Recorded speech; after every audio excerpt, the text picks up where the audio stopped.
Welcome to Momentous. I am Pastor Rebecca Great, the pastor mission developer for Momentous and the host for our weekly podcast. At Momentous, we believe that God is present with us in each and every single one of our moments. We believe that our stories are connected to God's story and to one another's stories. And we believe that this connection and relationship changes our lives and our entire world. Now, before we begin, I invite you to take a deep breath in and hold it while you count to 3 and then slowly release that breath. Now, over this summer, we have spent our entire time at Sabbath Stops, at times that are designed for sacred rest, to reconnect with God and with those around us and with creation. Summer is a season where almost all of our schedules completely shifted from what they are during the school year. And now with many in our communities getting ready to return to school as students and as teachers and as support staff and administrators, we still have a few more Sabbath stops left. So grab a snack and grab some water to drink and stretch and then take another deep breath. Now, this week in our podcast, we are collaborating with All Places Together, which is another digital ministry that is geographically based in the Virginia Synod of the Evangelical Lutheran Church in America. And they are led by their pastor mission developer, Pastor Colleen Montgomery. Now, those of you who have been listening from the very, very, very beginning of the Momentous podcast may recognize the name of that podcast and their mission developer from our Star Words of Wonder podcast from back in April 2023. Pastor Colleen and I have been friends for several years, so enjoy listening to our conversation and our laughter and our wondering together. Well, Rebecca, I just want to start our time together by saying thank you to my out of the blue text that was, hey, what are you doing for this Sunday's episode? What if we do something together? Thank you for putting the prompt on Instagram asking, what was the question? Oh, yeah. How do you find rest? Yeah, that was it. And thank you for being a good friend and laughing when I responded, listening to the Momentous podcast. Smiley face. I love that. Yes. So for those of you who aren't as familiar with All Places Together, I do go to my Instagram stories to try to invite other voices into the podcast, which I know is something that Rebecca does too. And she responded and I was like, we just got to do this together, because that's kind of what this whole series has been about for me. And your most recent series has been all about rest. So it just made sense. Yeah. And we have, well, why don't we start with me introducing myself to your people? Because they have never met my voice before. Let's do it. So, hi, new listeners. I am Pastor Rebecca Great, and I am also a pastor mission developer. And the ministry I'm currently called to is called Momentous. And we are also a digital ministry, but we will have in-person gatherings in and around the Columbus, Ohio metro area starting next month. And we have spent all summer long in our podcast focusing on Sabbath stops and really leaning into exploring what Sabbath and sacred rest means for us in a time when all of our schedules completely change during the summer. That is so true. And now they're all going to change again as we head back into school rhythms. Like, even if you're not in school anymore, like chances are something about your life is shifting. Happy fall. Happy fall. Happy Well, and fall. I want to say hello as well to all of the momentous listeners. My name is Pastor Colleen Montgomery, and I'm the mission developer of All Places Together. And I also serve as the director for digital ministries for the Virginia Synod. And so I live in Salem, Virginia, where our kind of biggest synod office is, though we do have another one over on the beach in Norfolk. And Rebecca and I, we go back like almost 10 years now, which is wild. That makes me feel very old. I know. I was doing the math in my head. So Rebecca and I both served our first calls in the Indiana, Kentucky Synod. And we were both in the cohort together of first call people. Yeah, we were. So they do something called like first call theological education, which is for pastors and deacons in their first 3 years of ministry when everything is very new and you're trying to figure it out. So they gathered all of us that were in our first 3 years of ministry together to just kind of be a support for one another in those first couple of years. And so even though Pastor Colleen and I served like 2.5 hours apart from one another, we were still in the same group and we met every month. We did. And it's just such a beautiful moment now, like here, each in our third calls and getting to learn together and do ministry together again. And I'm realizing I didn't share as many details about All Places Together's current series, which is called Together, which is part of our name. And it's a series that's been exploring why we do faith together, who we do faith together with. And then these last kind of set of episodes are how we serve, care, pray, and now rest together. And so it's just the perfect combination of what our ministries have been up to. And it's so fun to get to join together for this. Well, it's like, God is here or something. I know, right? Amen. So I remember from those first call meetings in our big group, I remember that as we would go around the room, Pastor Colleen was always the first one to share or to offer a comment and it was all good. Like, this is a good thing. But I remember that she was always the first one to speak, and I was almost always the last one to speak. And I will tell Colleen something that I don't think I've told her before, so this is neat. The very first meeting we had together, and you were the first one to talk. I cannot remember what you were talking about. I remember sitting there and I was like, oh no. Oh no. She talks so much.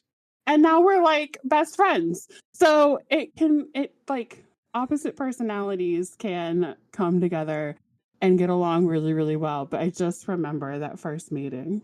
That's so funny. I wish you all could see my face as I'm like trying not to laugh directly into the microphone as she's saying this story. Because yes, I am a self-proclaimed extrovert. And I think I've grown a lot since then, like in managing that, but it does definitely come out sideways at times. Like the days when I am working from home alone and it's just me and my dog Luna and I don't have a single meeting, like that first person I talk to, whether that's my husband gets home, I'm talking to my mom on the phone, or a friend calls, or even like someone else from the office calls, it is like jibber jabber city there for a minute. And then when I am like out and at meetings and have talked to so many people all day long, and then I go home and I walk and I see my husband And he's like, hey, how was your day? It's about a 50-50 chance if I'm going to make words or if I'm just going to growl at him because I need like 15 or 20 minutes of just not being talked at Yeah. before I can have regained my composure. So I can be like, oh, yeah, now we can talk and I can tell you how my day was.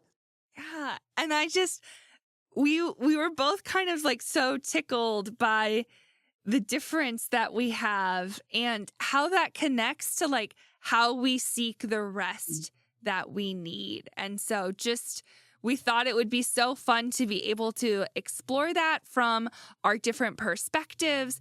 And hopefully in all of that, like affirming for you that however it is that you seek rest, that in all of it, you're together with God, and then perhaps some of it you're together with other people, but that it's something that we all need, and it's okay that we need it and seek it differently. So I do have to say, it probably is only appropriate then for us to just relive this little bit of a classic dynamic, and I can go first and share how, as an extrovert, I seek and experience rest. How do you experience rest, my extroverted friend? So I do want to start off by saying there are, in fact, times when I want to and need to be alone and that I need space and time for that. I just know that that time is usually a lot shorter than other people need, but there are times when I want that. But what I most often seek and what really feels the most restful to me is that when I'm able to be with my closest people, that I can really just like be my fullest self around. That I can let down like those filters or the professionalism, some of that pastoral identity, and I can just really be me. I feel myself breathing easier or like relaxing into my mind and body, and that with whatever it is that we're doing, I can rest in that because I'm not functioning on like as high as a level. And then I think within that, like it really looks different based on whether I'm trying to rest my body, like my mind, or kind of like my heart. So like obviously my body is tired. You may or may not know I've had a sprained ankle for much of the summer. And so I've spent a lot of time physically resting in the recliner with ice on my ankle. And so like getting into whatever that comfy space is, whether that's the recliner or the hammock, spaces outside or inside with people I love, like that's something that's really restful with my body, for my body when I don't have to be physically active, or like when I'm icing or something like that, like doing something that helps rejuvenate my body. But I find when I was thinking about this, I really rest my mind differently, and I rest my mind by moving my body. So I love like a fitness class where there is an instructor and blaring music, and we are like pushing, and like I can't think about other than what I'm doing for my body. And that gives my mind and my emotions just like a pause, and I can get out some of, my frustration or my anxiety. I just think about, what my body is doing and give my mind a break. And that's actually something I've really been missing this summer since I haven't been able to go to the gym. And that's kind of starting to come out a little bit sideways in a variety of places in my life, truth be told. And then I think about like for the rest of my heart, like what does it mean to kind of rest my heart or rest my soul?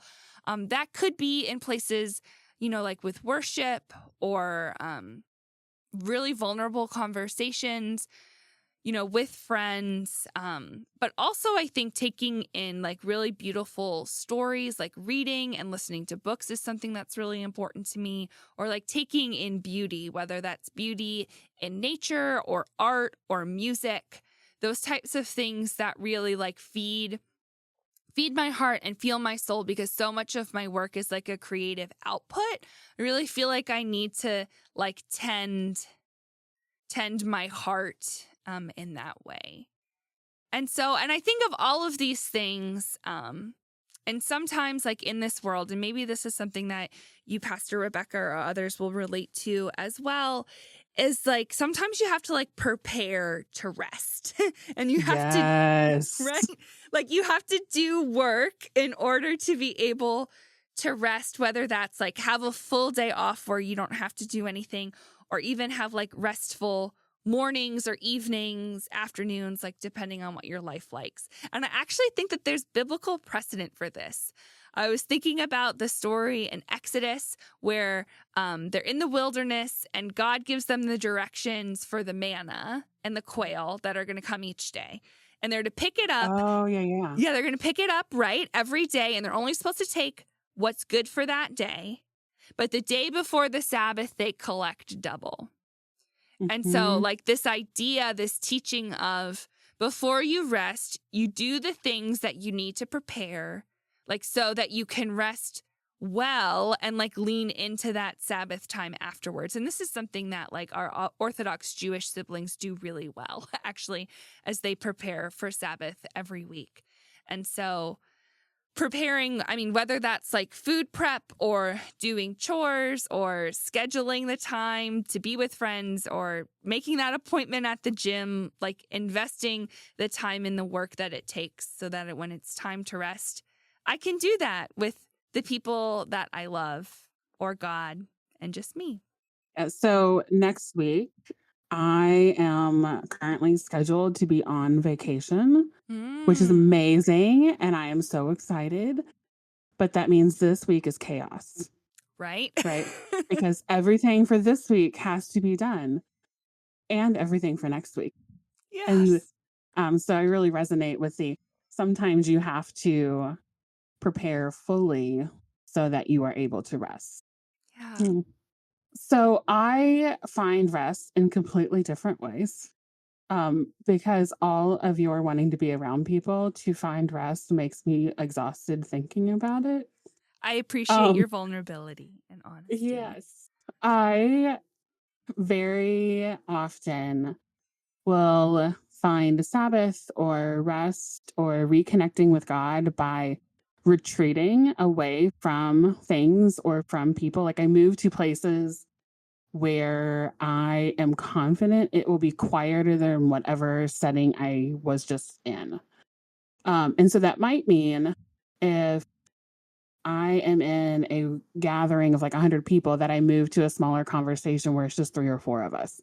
It might mean I say, I love you all, but I need to take a break or I need to take a nap. Just to get to a quieter place. So that my mind can calm down and my heart can calm down and I can get grounded again so that I can then go back in and be in a like social relationship and all of that. But often even when I retreat to a quieter place, like I'm still doing something. Because even though I really find groundedness and connection with God in those quieter places, I still have a really hard time just sitting still and not thinking thoughts with my brain. Like I can't not be thinking 17 things all at the same time. And so I usually try to have something that I am doing to help my mind focus on doing that thing, like if it's reading or if I'm knitting or crocheting. Um, that helps calm my thoughts down from like 17 to maybe 4 or 5. Oh, Maybe. I just like that is, I feel that like physically in my body, that idea of like going from so many to less, even if it's not just one thing, like less is lovely So in this much. situation. And I started to pick up on this particular need when I was in college. I was really active in the Lutheran campus ministry at college, and I went to a big state school, and so there were just people everywhere all the time. All of the time were there people. And something that I like craved during my weeks was to go to the almost bedtime nighttime prayer. So there's one that usually happens in the evenings, but this one happens later. It usually happened at like 9 or 10 o'clock at night. And the fancy church word for it is Compline. But we would pray it together. Yes, together. Yes, there were people, but it was an entirely different atmosphere than what we had typically known as like a more full worship service. Like there was no musical instruments. We either spoke or sung without instruments accompanying us. And the lights were very subdued. And it was just a slower pace and a shorter service. And during that service, there's a portion where you just read these little snippets of scripture, like one verse, maybe two verses. And one of the earliest times I went to that service, the verses we read were from the Gospel of Matthew, where it says, like, come to me all who are weary and heavy laden, and I will give you rest. And it was that feeling of being unburdened, at least for those 15 or 20 minutes that we were gathered in prayer together, and feeling my mind calm down a little bit and feeling like my heart rate go down just a little bit and realizing, oh, this is sacred space. And because the worship service just had a different feeling about it, it didn't feel as like amped up and stimulating as like a traditional Sunday morning worship can be. And so even though we were there together, it was very much we are here together, but also still separate and apart, and holding those two things in tension with the same group of people in the same space. And I really, really, really crave that. And so those verses have always like held a special place in my heart because of that experience. And then when I was exploring seminary, I walked into the chapel of the place I ended up going to seminary, and those words are literally carved into the altar. And so I was like, oh, this is a whole part of my call story. Okay. But that's a whole other conversation. But as you were sharing about, Pastor Colleen, as you were sharing about how you seek out rest through relationships and through doing things, and how I seek them out usually by retreating from relationships for a little while so I can come back and be in them fully. Do you remember the story of Mary and Martha in the Bible? Yeah. These two sisters, and they're buddies with Jesus, and they have him into one of their houses? Well, it was both of theirs because they were Lazarus's sisters, right? Yes. And so they were all gathered together in the house, and was it in Bethany? I think so. I believe it's in I Bethany. think that's right. And so they are at the house, and Jesus is there, and Mary spends her time in that scene sitting with Jesus and talking with him and listening to him and learning from him. And then in the meanwhile, Martha is elsewhere in the house, like just in a different room. And I think the Bible says she was distracted by her many tasks, which is a nice way of saying she's doing all of the things. Doing all of the things.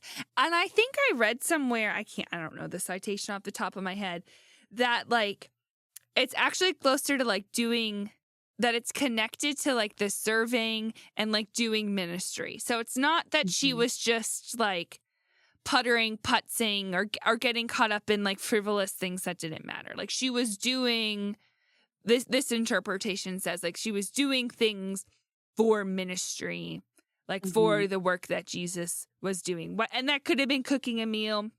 It could have been preparing things to help people. We don't know, but she was busy. She was doing stuff. And she was a little grumpy with Martha for not helping, for sitting and spending time with Jesus and not helping her get the things done. in the story, Jesus like responds to Martha and says, "You are worried and distracted by so many things. Mary has chosen the better part, and it will not be taken from her." And this story has always just like frustrated me Me because too. if Martha is busy doing all of those things for ministry, can they not both be right? Yeah. Like, what does it look like for Martha to have rest? And is what Martha's doing, is she preparing so that she can rest? Is she being nourished by what she is doing, or not? Like, or is it really like a not healthy or not encouraging place to be? Like, we don't Mhm. we don't know that part of it, but it's like, Jesus, there's more here. Well, yeah, and these are like 4 or 5 verses kind of plucked out of the middle of a whole big long story. And it's always dangerous when you pick out just a couple of verses and try to like find some sort of meaning in it without reading it together with the rest of everything in that book or the rest of everything in scripture. But I wonder how both Mary and Martha may be absolutely responding in faithful ways and in ways that are either giving rest or will give rest soon. But I also wonder if there's any indication that both of them also missed the mark. Hmm. And I think that tension might be some of the beauty of this story because so often, like, have heard folks have conversations where they share like how they find rest and they're at like two different sides of things, kind of like you and I were, Pastor Colleen. Yeah. And they like pick at each other and say, "No, you aren't resting like I am. So therefore it is wrong."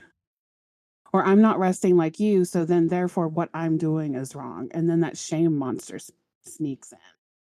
But I think there's a lot of flexibility for what rest can mean for each of us, depending on like the personality that God has gifted us with and all of our gifts and the ways that we recharge. I don't think there's any one particular way that you have to. Yeah. I think short of sleep, right?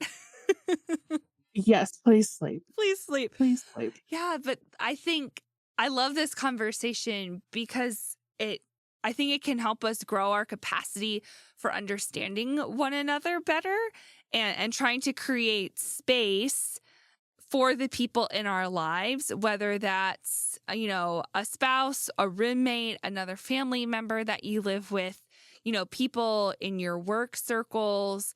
If you are part of a congregation, like in your congregation circles, like, how can we like come to understand each other, knowing that like God invites us to rest and to have Sabbath? Mm. And how can we understand that better for each other, honor that for one another, and know when it's time to have someone else take on a little bit more so that the other could sit, or vice versa, that there's ebb and flow in that.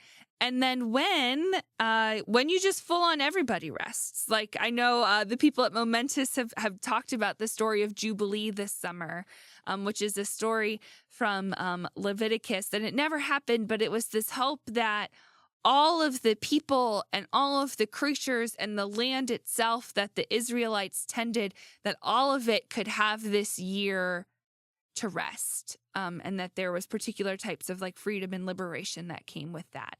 And so like, what does that look like, and how, in a functioning society where certain things still need to happen, like, can whatever unit you're a part of maybe have some, not only have rest, but maybe even have Jubilee? So, did I tell you that in January and February of 2020, I prayed for my previous call to have a year of Jubilee? Oh, I don't remember. So, I did.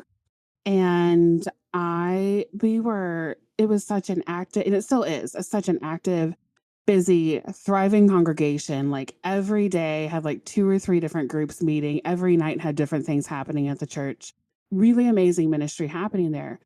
But boy, howdy, like it was a lot. It was Yeah. a lot to juggle. And so I remember thinking, like, we just need a year of Jubilee where everything kind of lays fallow and we focus in on worship and we just live and worship and pray together. And then after a year, we discern what we will bring back. So this is January and February of 2020. What happened in March? Wow. So to be clear, I am not saying my prayers are that powerful or important, nor am I saying God caused a pandemic so that we can have a year of Jubilee, because we do not believe any of that stuff at Momentous or All Places Together.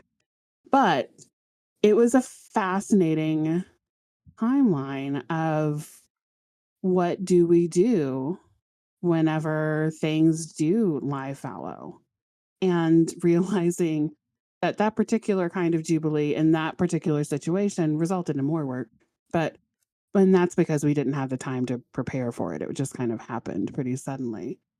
But what would it mean for us to create maybe longer periods of where we rest and prepare for them? So if we're used to resting for an hour, how do we make that 2? And if we're used to resting for 2 hours, how do we make that like half of a day? How do we make that a day a week? Oh, we already do that super well. I would love to have a conversation with you if you are already a pro at Sabbathing for a full day. But how do we stretch it out even longer? Because at the end of it, for me, what Sabbath does is it helps us reconnect with God and with one another and with creation. And I mean, at least in my corner of the world, like there's still very fractured relationships. We haven't relearned how to be in connection and community with one another because we're so busy doing other things. We need something like Sabbath or an even longer period heading toward Jubilee to restore those relationships so that we can rest together. I think, Pastor Rebecca, that is a beautiful kind of ending question for our time together, that for whoever you are, wherever you are, however you are in life as you're listening to this, what does it look like for you to either create some time for Sabbath and rest? Like what does it mean to prepare for that a little bit so you can have that moment?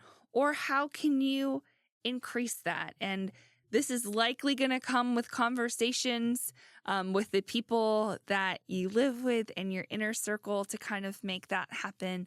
But we both hope that you can do that so that you can experience God's love for you in that place, because you deserve rest. It is one of God's hope for you, and we hope that for you too. Yeah, there's a book called Rest is Resistance by Tricia Hersey, which is a short book and it's magnificent. And if you are a reader, I highly recommend it to you.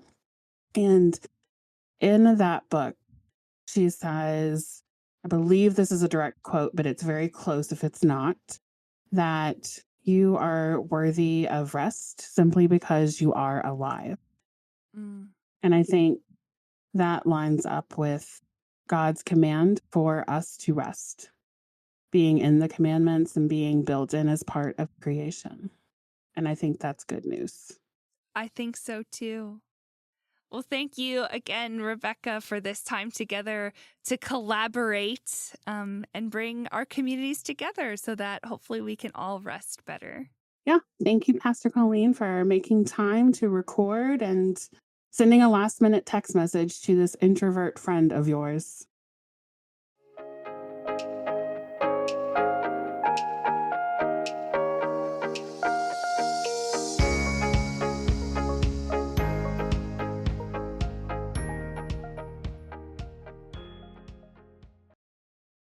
I invite you to take a few deep breaths to help center yourself for prayer. A prayer for resting together. Hey God, it's still pretty hard to find time and the brain space to rest. even though I'm starting to notice that I need it more and more and more and more. Almost like having rest built in as part of creation and built into the first set of commandments you gave to your people makes sense. Help me listen for what I need to do to find sacred rest, to find Sabbath, to reconnect with you and with others and with creation. Remind me that it doesn't have to look exactly like what someone else does in order to be Sabbath and rest. Make all of the ways you have created for sacred rest to help us grow in all of those connections so that we grow in our faith by resting together. Amen.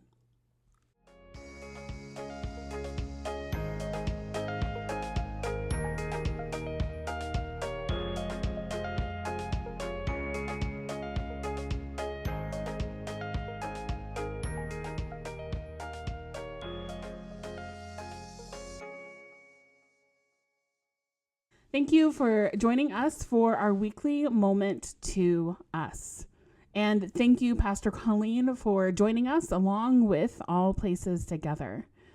We are looking forward to growing with each of you and are really grateful you are here as part of the Momentous community. Thank you to our mission partners, the Southern Ohio Synod and the Evangelical Lutheran Church in America. Their financial contributions and prayer have been instrumental in bringing our ministry into existence. Today, I also want to say thank you to Clinton Heights Lutheran Church in Columbus, Ohio, for calling me to preach and lead worship this morning while their pastor is taking a much-needed vacation. If you want to join us for worship, they will be live streaming their worship service at 10 a.m. Eastern Standard Time. And they'll be live streaming on their YouTube channel.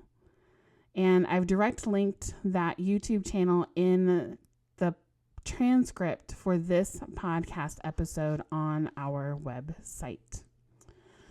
Now, this week I have two announcements. The first announcement is that there will not be a new podcast dropping next Sunday. I will be on vacation this upcoming week, so to continue our practice of Sabbath stops and finding sacred rest, that means no work. Now, this can be good news because it will allow all of us to catch up on past episodes and focus on finding moments of rest during our busy days over this coming week.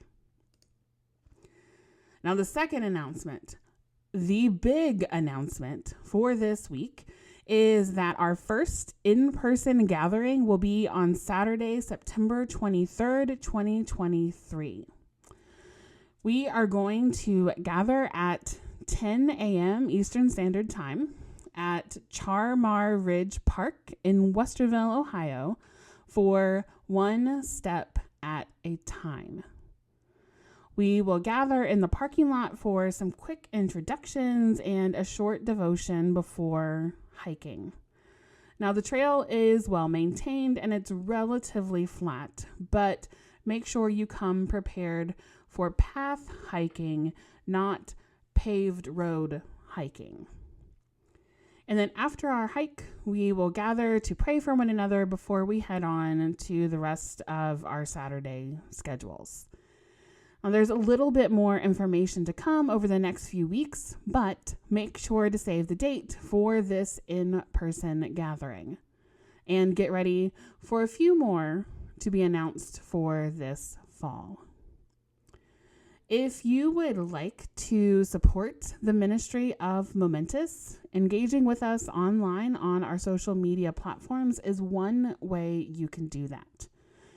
If you are able to give financially, you can visit our website and find out more information about how to donate electronically or how to donate by mailing checks to our Synod's P.O. Box. Each one-time or recurring gift combines together to ensure that the momentous community continues to grow. However you are engaging with or discerning, partnering with Momentous, we hope that it means you are growing in your faith and noticing God's presence with you. Until our next podcast, remember to breathe deeply and that God is present with you every single moment.